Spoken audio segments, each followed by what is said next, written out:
Good morning student. आज third day है। हमने डेवलपमेंट ऑफ साइकोलॉजिकल पढ़ लिया था। आज हम पढ़ेंगे स्कोप ऑफ साइकोलॉजी। ठीक है, फिर ब्रांच, फिर मेथड, ऐसे करके आपकी चीज़ें चलती जाएगी।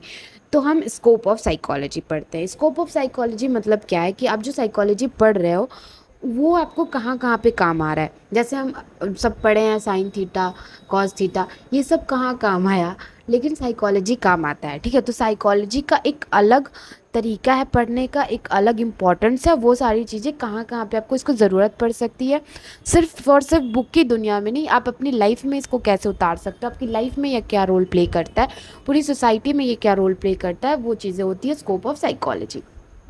ठीक है, छोटा सा इंट्रो है। Psychology is a broad field है, study of human and animal behaviour, दोनों के, ह्यूमन एंड एनिमल बिहेवियर को, मेंटल प्रोसेस को, इमोशन को और कॉग्निशन को पढ़ते हैं। कॉग्निशन मतलब होता है जो हमारी मेमोरी है, जो हमारा परसेप्शन है, जो हमारी थिंकिंग है, वो सारी चीज़ें।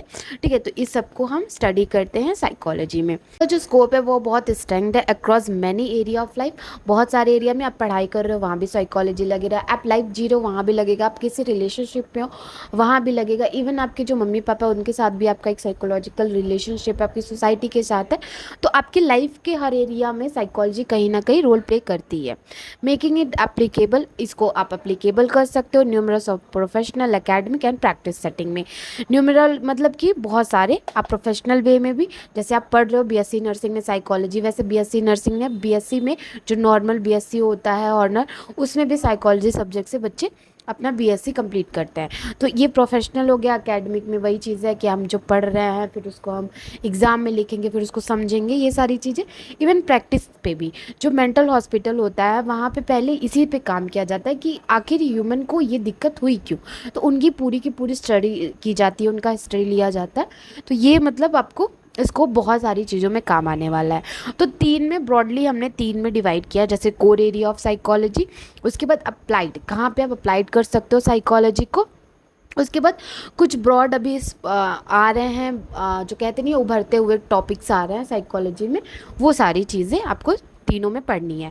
आप ऐसे देखो, मैं ऐसे पढ़ा रही हूँ, आप पढ़ लो, ठीक है, बट आप सिर्फ ये कोर एरिया लिखा है आप वो ना लिख के डायरेक्टली ऐसे 1 2 3 करके बायोलॉजिकल, कॉग्निटिव ऐसे करके भी लिख सकते हो, इट डिपेंड अपॉन यू। ठीक है, तो देखो कोर एरिया क्या होता है। कोर एरिया मतलब होता है कि इम्पॉर्टेंट एरिया क्या क्या है। पहले बायोलॉजिकल साइकोलॉजी, इसमें क्या होता है कि हम ब्रेन और न्यूरॉन सिस्टम जो है उसके साथ हार्मोन, आपने सुना होगा सारा हार्मोन का लोचा है, सारा हार्मोन का दिक्कत है।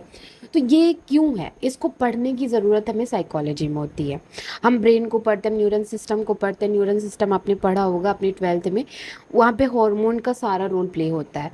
ठीक है, तो वो सारी चीज़ें क्यों हैं उसमें हम पढ़ते हैं, उससे हमें जेनेटिक, न्यूरोसाइंस, इस सब पे फोकस करना होता है। तो हमें बेसिक मेंटल प्रोसेस पता चलता है कि ये हार्मोन की दिक्कत की वजह से इस इंसान में बहुत डिप्रेशन हो रहा है, तो वो हार्मोन का उन्हें इंजेक्शन लगाया जाता है। तो ये एक कोर इम्पॉर्टेंट आपका क्या है, स्कोप है।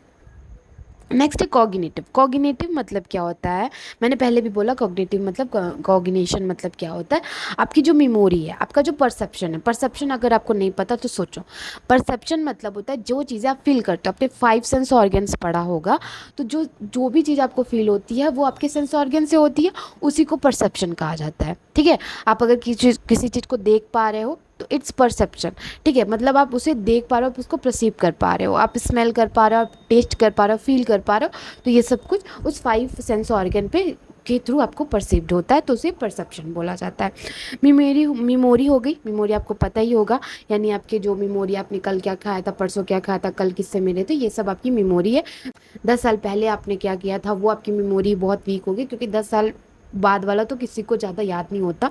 ये सब आप जब मेमोरी पढ़ोगे तो उसमें पढ़ोगे। ठीक है, प्रॉब्लम सॉल्विंग, लैंग्वेज, ये सारी चीज़ें हम कॉग्निटिव साइकोलॉजी में जानते हैं और पढ़ते हैं।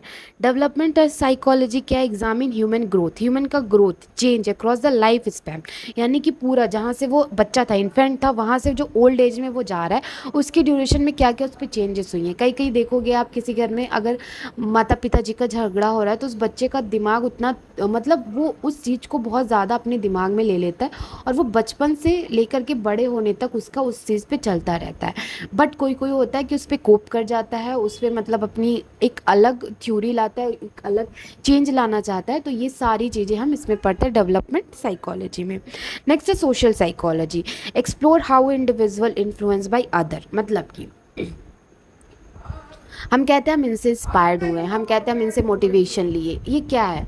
ये सोसाइटी से हम सीख रहे हैं अपनी साइकोलॉजी, अपना जो प्रोसेस है, जो थॉट प्रोसेस है, उसको चेंज कर रहे हैं। वो ग्रुप में हो सकता है, मान लो क्लास में एक बहुत अच्छा बच्चा है, उससे हम कुछ सीख रहे हैं, हमारे टीचर हैं बहुत अच्छे हैं, उससे हम सीख रहे हैं, ये सोशल ग्रुप वाली चीज़ है।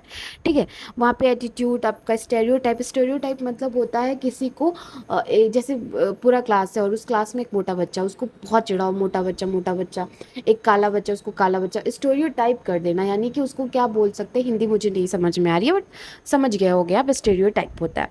सोशल इंटरेक्शन, कैसे आप किसी से बात कर रहे हो। अब आपसे कोई कह रहा है बेटा ये उठा दो, तो आप चिल्लाओगे वहाँ पे, क्यों मैं उठाऊँ, भाई उठा के दे दो, या तो बोल दो नहीं उठा सकता, सिंपल। वहाँ पे अब चिल्लाना ज़रूरत नहीं है, जहाँ जो ज़रूरत है अगर वो चीज़ आप यूज़ कर रहे हो, दैट आप साइकोलॉजिकली, सोशल साइकोलॉजिकली आप हेल्दी हो। ठीक है, नेक्स्ट है पर्सनालिटी साइकोलॉजी, स्टडी करते हैं इंडिविजुअल एंड डिफरेंट टेन। मतलब कि वो दो बच्चे, एक माता पिता हैं, उनके दो बच्चे हैं, ठीक है, और दोनों बच्चों का जो बिहेवियर है, जो सोचने का तरीका है, वो बिल्कुल अलग है। तो ये क्यों है? ठीक है, तो उस चीज़ में हम पर्सनालिटी साइकोलॉजी में पढ़ते हैं। नेक्स्ट है abnormal psychology, examine the psychological disorder, जो डिसऑर्डर साइकोलॉजिकली हो जाते हैं, जो आप साइकेट्रिक में पढ़ोगे, मेमोरी लॉस हो जाना, ठीक है, बहुत सारी चीज़ें होती हैं, अभी आप आगे आगे पढ़ते जाओगे।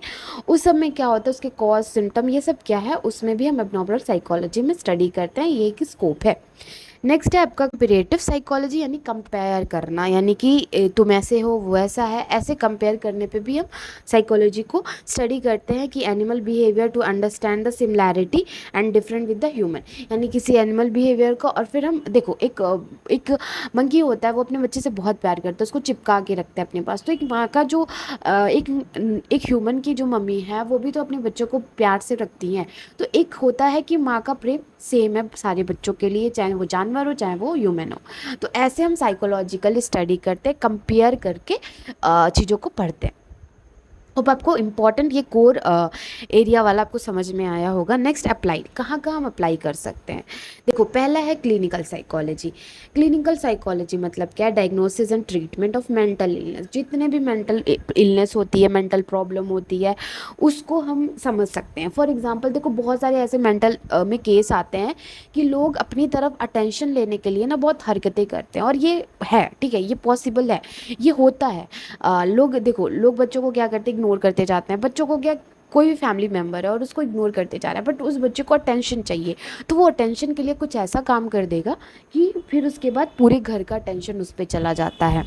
ये भी एक साइकोलॉजिकल डिसऑर्डर है, साइकोलॉजिकल डिसऑर्डर बात सकते हो। इससे देखो, अगर उस बच्चे का टेंशन बहुत टाइम तक नहीं आया, मतलब बहुत टाइम तक उस बच्चे को टेंशन नहीं मिला, तो फिर ये डिसऑर्डर में कन्वर्ट हो जाता है और वो बच्चा बहुत सारी हरकतें करने लगता है। तो ये सारी बहुत सारी अभी प्रॉब्लम ऐसे वुमेंस होती हैं जिनको घर में प्रताड़ित किया जाता है, वो बहुत सारी चीज़ें ऐसे करती हैं। तो अभी आप आगे आगे जब समझोगे, पढ़ोगे, तो आपको समझ में आएगा। तो यहाँ पे हम क्लिनिकली रूप में कर सकते हैं, यानी उससे हम पूछेंगे कि क्या हुआ, कैसे हुआ, फिर उस पर हम अपना विचार देंगे कि हाँ ये थ्योरी ऐसी थी, वो थ्योरी ऐसी थी, तो फिर हम उस पर क्लिनिकल साइकोलॉजी को समझते हैं।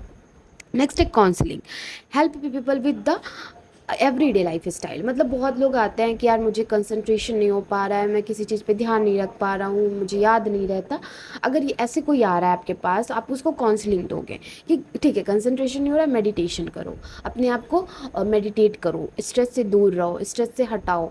काउंसलिंग करना मतलब उनको समझाना, उनको एडवाइस देना कि ये चीज़ें अपनाओ, इससे आप की जो मेंटल हेल्थ है वो सही हो जाएगी। इसको हम अलग अलग तरीके से यूज़ करते हैं, जैसे कि स्कूल में प्रेयर होता है, कॉलेज में प्रेयर होता है, यूनिवर्सिटी, वो प्रेयर करके लोग क्या करते हैं, अपने मन को शांत करते हैं। एक धुन जाती है, गाना गाते हैं, उसमें प्रभु को याद करते हैं, उसमें आँख बंद करते हैं, हाथ जोड़ते हैं, वो एक होता है, वो मेडिटेशन का ही पार्ट है। ठीक है, तो ऐसे करके हम लोगों को काउंसलिंग देते हैं और ये यूज़ होता है हमारे स्कूल, यूनिवर्सिटी और अदर वर्क प्लेस में।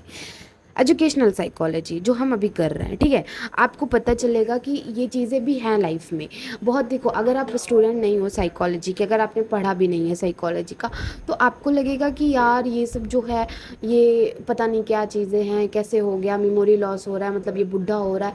ऐसा कुछ नहीं होता साइकोलॉजी में। अब जब आगे आगे पढ़ोगे, आपका इंटरेस्ट जब जनरेट होगा, तो आप बहुत सारी चीज़ें देखोगे और बहुत सारी चीज़ों को आप ऐसे सोचने भी लगोगे, ठीक है, कि ये सब कुछ दिमाग का खेल है। जितना भी आप मोटिवेट हो रहे हो, जितना भी आप लो फील कर रहे हो, जितना भी आपको थकान लग रही है, ये सब कुछ साइकोलॉजी का खेल है, ठीक है। ये जब सब कुछ हम सोच लेते हैं अपने दिमाग में तब होता है। जब आप पढ़ोगे ना इसको तो आपको समझ में आएगा। तो इसीलिए इसको एजुकेशनल साइकोलॉजी, बहुत सारे मेथड यूज़ किए जाते हैं, जैसे लर्निंग आउटकम। अभी देखो आप कहते हो, आप यूट्यूब पे सर्च करते हैं हाउ टू लर्न एनीथिंग, मतलब रिमेंबर नहीं रहता हमें, तो हम कैसे उसको रिमेंबर करें। ये जो ट्रिक आपको मिलता है वो कैसे है, वो स्टडी करके पता चला है कि ऐसे करके बच्चों को याद रह रहा है, तो हम ऐसे करके टिप्स बताएं, ठीक है। एजुकेशन में यूज़ होता है। इंडस्ट्रियल ऑर्गेनाइजेशन साइकोलॉजी, ये क्या होता है कि अगर मुझे किसी को जॉब देनी है अपने इंस्टीट्यूट में, किसी भी एरिया में, इंडस्ट्री मतलब कोई भी इंडस्ट्री, तो हम उससे एक जो परफॉर्मेंस लेते हैं, उसका मोटिव क्या है इस जॉब को करने का, वो कहाँ से पहले आया है, वो क्या कर रहा था, क्या क्वालिफिकेशन है, ये सारी चीज़ें जो होती है ना, वो भी साइकोलॉजी में हम अप्लाई करते हैं। मतलब वो भी सारी चीज़ें हम इंडस्ट्रियल में अप्लाई करते हैं, यहाँ भी साइकोलॉजी अप्लाई होता है। Health psychology examine the how psychological factor influence physical health, promoting health behavior and the manage chronic diseases। मतलब क्या है, देखो हम इन्फ्लुएंस हो जाते हैं बहुत जल्दी, अपनी हेल्थ का ध्यान रखने लगते हैं। देखो बहुत लोग होता है, हमारा तो बहुत रूखा रूखा स्किन है, हमें गोरा होना है, हमें सुंदर होना है, हमने 4 वीडियो देख ली कि अपने आप को हाइड्रेट रखो, वो हमारे दिमाग में आ गया यार सच में मैं कम पानी पीता हूँ, फिर हम पानी पीने लगे। तो यहाँ पे जो होता है ये अप्लाई होता है, हम देख के वो चीज़ अपनी लाइफ में अप्लाई करते हैं, ठीक है। हेल्थ के रिलेटेड में फॉरेंसिक में क्या है, अप्लाई द क्राइम, जो क्रिमिनल्स होते हैं ना उनके भी चीज़ें। बहुत लोग होते हैं, तुमने इनका मर्डर क्यों किया, उनसे उनसे उनको दुश्मनी हो रहती है, और वो दुश्मनी धीरे धीरे जनरेट होती है। कोई कोई केस देखो, बचपन से वो चीज़ें उसके अंदर घाव बनते बनते एक दिन वो पूरा का पूरा कांड हो जाता है। तो ये साइकोलॉजिकल है। जैसे आजकल नीला ड्रम बहुत चल रहा है, तो वो क्या है, वो भी साइकोलॉजी का ही फेर है। मतलब हम चीज़ों को फिर देख नहीं पाते उस नज़रिया से। नेक्स्ट आपका स्पोर्ट्स साइकोलॉजी। स्पोर्ट्स साइकोलॉजी में जो एथलीट्स होते हैं उनके उनके ऊपर जो प्रेशर होता है, उनको जो स्ट्रेस होता है, उनके अंदर जो मोटिवेशन होता है, वो सब पे हम साइकोलॉजी को अप्लाई करते हैं। उनके अंदर क्या मोटिवेशन चलता है कि हमें अपने इंडिया को जिताना है, हमें अपना बेस्ट देना है, ये सारी चीज़ें, साथ में वो अपना कैसे स्ट्रेस मैनेज कर सकते हैं, इसमें वो साइकोलॉजी को अप्लाई करते हैं। यहाँ पे हम अप्लाई साइकोलॉजी पढ़ रहे हैं, ठीक है। नेक्स्ट है environmental, study the relationship between the people and their physical environment. यानी देखो अर्बन एरिया है, रूरल एरिया है, नॉइज़ पोल्यूशन है, बहुत सारी चीज़ें, उसमें लोग ढल जाते हैं। जैसे यूपी बिहार में क्या होता है, 4-4 महीने का सारा शेड्यूल है। 4 महीने बहुत एक्सट्रीम ठंडा रहेगा, 4 महीने बहुत गर्मी रहेगी, 4 महीने बहुत बारिश होगी, 4 महीने फिर नॉर्मल मौसम सा रहेगा। तो ऐसे ऐसे जो होता है ना, वो इंसान अपने आप में ढल जाता है। लेकिन कहीं कहीं पे देखो, जैसे जम्मू कश्मीर है, वहाँ हमेशा ठंडा रहना है, वहाँ पे हम एडजस्ट कर पाएंगे, लेकिन हमें टाइम लगेगा। तो वो हमारे साइकोलॉजिकली बैठ जाता है, ठीक है। तो ये भी एक अप्लाइड साइकोलॉजी है कि हम वो चीज़ फील करते हैं कि हाँ ये इंसान ऐसे रह रहा था, हमें भी उस पर उतारना पड़ेगा, या फिर हमारा इन्वायरमेंट भी ऐसा है, हम खुद को ढाल लेते हैं उसमें, ठीक है। होप समझ में आया होगा आपको। नेक्स्ट है ब्रॉडर, ठीक है। ब्रॉड साइकोलॉजी एमर्जिंग एरिया, मतलब कि कुछ कुछ ऐसे क्षेत्र हैं जहाँ पे अब साइकोलॉजी यूज़ की जा रही है। जैसे पॉजिटिव साइकोलॉजी क्या होता है, focus on the human strength, happiness and wellness. देखो साइकोलॉजी अब बहुत लोग जान गए हैं साइकोलॉजी के बारे में, पहले नहीं पता था, ठीक है। मैं भी ऐसे सोचती हूँ यार मैं इतना स्ट्रेस में क्यों रहती हूँ, इतना होता क्यों है प्रॉब्लम। तो मुझे क्या मिलता है वो चीज़ कि मैं सोचती बहुत हूँ, मैं स्ट्रेस बहुत लेती हूँ, मैं अपना नींद पूरा नहीं कर रही हूँ, मैं उस चीज़ को फिर सुधारती हूँ और खुश रहती हूँ। ये है पॉजिटिव साइकोलॉजी, मतलब कि हर चीज़ को पॉजिटिव लेना। मैं भगवान से कभी नहीं कहती कि मुझे ये चीज़ चाहिए, मैं कहती हूँ आप मुझे जो प्रॉब्लम है दो, लेकिन उसके साथ उस प्रॉब्लम से लड़ने की हिम्मत हो। तो this is the positive psychology. समझ में आया, psychology, positive psychology. Core culture psychology, culture पे भी साइकोलॉजी डिपेंड होता है। फॉर नेक्स्ट है न्यूरोसाइकोलॉजी। न्यूरोसाइकोलॉजी मतलब investigation of brain injury. Brain injury जो होती है, न्यूरोलॉजिकल कंडीशन जो होता है, उसमें भी पढ़ने में भी हमें साइकोलॉजी की इम्पोर्टेंट पड़ती है। Next artificial intelligent human computer intelligence. जो आजकल एआई सिस्टम बन रहा है, स्टडी ऑफ ह्यूमन बिहेवियर, उसको ना एआई जो सिस्टम बन रहा है उसको हम बताते हैं कि ह्यूमन का बिहेवियर क्या होता है। वो देखो, आप जब टाइप करो, आप चैट जीपीटी पे भी टाइप करो कि मैं बहुत परेशान हूँ, तो वो कहेगा मैं आपके साथ हूँ, आपको क्या प्रॉब्लम है, आप मुझे बताओ। ये उसके अंदर जो फीलिंग आई, वो तो एक कंप्यूटर है, फिर उसके अंदर एक फीलिंग कैसे आई? ह्यूमन क्या करते हैं, ह्यूमन ही तो बना रहे हैं एआई को। ह्यूमन क्या करते हैं कि समझते हैं कि ह्यूमन का ये बिहेवियर होगा, अगर कोई ये बोलेगा तो ये चीज़ उसको बोलना चाहिए, तो वो उसका सेटअप ऐसे बनाते हैं। तो इसमें भी साइकोलॉजी का हेल्प लिया जा रहा है। इम्पोर्टेंस ऑफ साइकोलॉजी में क्या है, एक जो मैंने थोड़ा सा ऐसे बना दिया, ये आपका टॉपिक नहीं है बट आप एक बार समझ लो, ठीक है। इंपॉर्टेंस ऑफ साइकोलॉजी क्या है? इंप्रूव करना आपके मेंटल हेल्थ और वेलनेस को, इन्हांस करना एजुकेशन सिस्टम को, ऑप्टिमम वर्क इन्वायरमेंट यानी कि अच्छा इन्वायरमेंट रहे। जैसे आप कॉलेज में हो तो वहाँ पे डीजे लगा के डांस नहीं करोगे, आपका दिमाग काम करना चाहिए, वहाँ पे आपको शांत रहना है। आपको पार्टी करनी है तो वहाँ आपको बुक लेके नहीं बैठना, वो आपको डीजे चलाना है। तो ये जो है ना कि आपको जहाँ काम है वो चीज़ करनी है, वो आपको साइकोलॉजी बताता है। एडिंग इन द नेक्स्ट है adding in the understanding human behaviour and decision making. आपको डिसीजन मेकिंग करने में और अंडरस्टैंड करने में ह्यूमन के बिहेवियर को, वहाँ पे भी आपको साइकोलॉजी हेल्प करती है। कंट्रीब्यूट करना यानी कि आप अपना जो लीगल एक्सपेक्ट है, आप जो अपनी चीज़ों को जानते हो, प्रोसेस है, जस्टिस है, उसको आप संभाल पाओगे। जस्टिस मतलब क्या है कि क्लास है, उसमें एक मोटा बच्चा है, एक काला बच्चा, उसको चिढ़ा रहे हो, मोटा बच्चा, काला बच्चा, काला बच्चा। लेकिन जब आपके पास दिमाग में रहेगा कि ऐसे नहीं करना चाहिए, तो आप जाके उस बच्चे को जस्टिस दोगे, उस बच्चे को लीगली बोलोगे कि ऐसा कुछ नहीं है, वो बच्चा हमारी तरह ही है, बस थोड़ा अलग है, सिंपल, कोई गलत नहीं होता, बस सब अलग होते हैं, ठीक है। Modes heal their life style, उनके लाइफ स्टाइल को हील करने के लिए भी। अब ये जो ब्रांच ऑफ साइकोलॉजी ये अलग टॉपिक है, तो हम आने वाले लेक्चर में पढ़ेंगे, ठीक है। होप आपको साइकोलॉजी का जो स्कोप है वो समझ में आया होगा। यू नो थोड़ा सा लेक्चर बड़ा हो गया, बट अभी आपके पास टाइम है तो अच्छे से आप पढ़ लो, और फिर आप इस तरीके से करके नहीं, आप 1 2 करके ऐसे भी लिख सकते हो, जैसे भी आपका मन हो। तो ये था आज का स्कोप ऑफ साइकोलॉजी। कल वाले लेक्चर में हम आगे की चीज़ें पढ़ेंगे, जैसे branch of psychology and method of psychology. Hope आपको समझ में आया होगा। Thank you so much for watching this video. Good night, bye bye, take care.